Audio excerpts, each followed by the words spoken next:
Ребята, сніг! Метелиця, хурдель. Я не знаю, як правильно сказати, але це дуже класно. Сніг такий. Вітер дуже просто сильний, а сніг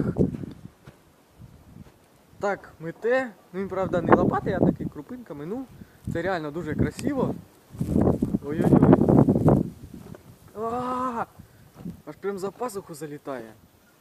Ви от подивіться, як він блистить. А воно навіть видно, як сніг пролітає. Да, чуть-чуть видно. Нормально. Ну коротше, люди на небі, що ви там собі думаєте? Це ж, ну, нельзя об'яснити. Чого такої погоди не було на Новий год? А? Скажіть мені, об'ясніть. Всі мовчать, ніхто не хоче відповідати. Ну і ладно. Ой. Боже, так хорошо. Сніг іде.